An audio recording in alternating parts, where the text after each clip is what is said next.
Una terra dai 1000 segreti, nascosti al viaggiatore distratto che attraversa il Friuli Venezia Giulia.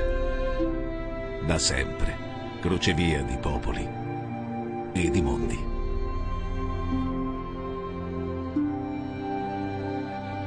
Ma a chi sa fermarsi, si apre un ventaglio di sapori dalla millenaria tradizione. Leggende e storie fantastiche, chiuse in uno scrigno antico, raccontate dai prodotti tipici e di nicchia.